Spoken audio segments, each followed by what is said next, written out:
Hey everyone! Today, let's talk about something we've all considered at one point or another: taking a digital detox. You've probably seen advice out there telling us to unplug, to reconnect with ourselves, be more productive, or find peace of mind.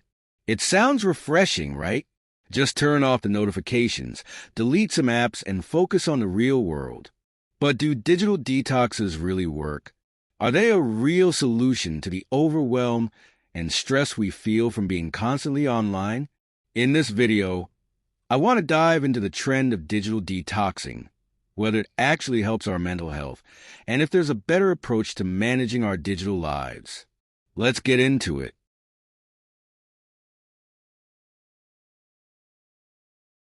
Section 1. What is a digital detox? First off, let's define what a digital detox really is. A digital detox involves taking a break from digital devices, particularly from social media and online distractions. Some people do it for a day, while others go for a full week or even longer. The idea is that by stepping away from our screens, we can reduce stress, be more present, and reconnect with what truly matters. The promise here is clear: less screen time equals more peace. But in reality, a lot of us return from a detox only to fall right back into old habits.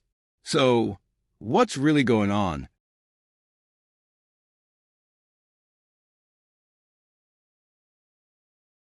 Section 2. The psychology of digital addiction.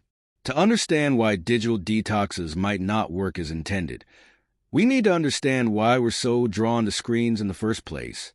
When we use our devices, whether scrolling on social media, playing games, or even just texting, we get little hits of dopamine, the brain's feel-good chemical. This makes using our devices rewarding and can create a habit loop. Digital detoxes can break this cycle temporarily, but they don't change the way our brains are wired to seek that dopamine. So, when we return to our devices after a detox, we're often just as susceptible to those habits as before. It's like taking a short break from junk food but not changing how we think about it or how we handle cravings. Section 3. The downside of detoxing. Here's another thing to consider. Sometimes, a digital detox can actually increase stress.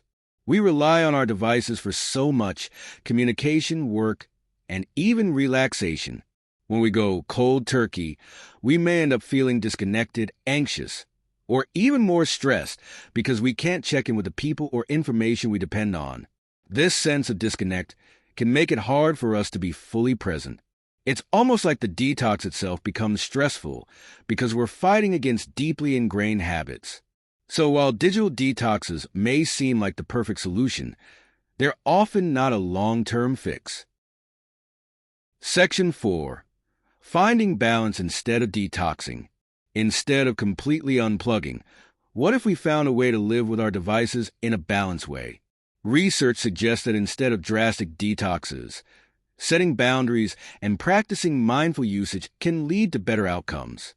This means things like setting no-phone zones in your home, using screen time limits, or even scheduling phone-free periods. Creating a healthy relationship with our devices doesn't mean going off the grid. It means using them intentionally. By setting boundaries, we can actually experience the benefits of a digital detox without the withdrawal. Section 5. Practical tips for a healthier digital life. So, how can we be more mindful about our device usage? Here are a few simple tips that actually work. First, consider using app limiters that remind you when you've spent too much time on a particular app. Next, try to practice single tasking. Focus on one thing at a time, rather than constantly multitasking between apps and tabs. And finally, take regular, short breaks throughout the day rather than one big detox. Small habits add up, and over time, they'll help you develop a healthier relationship with technology without needing to go cold turkey. At the end of the day, technology is a part of modern life, and finding balance with it can be challenging. But a digital detox isn't the only solution. By practicing mindful use, setting boundaries, and focusing on what truly matters to us, we can lead a healthier, more balanced digital life. Let me know in the comments. Have you ever tried a digital detox? Did it work for you? Let's start a conversation about what really helps us in this always connected world.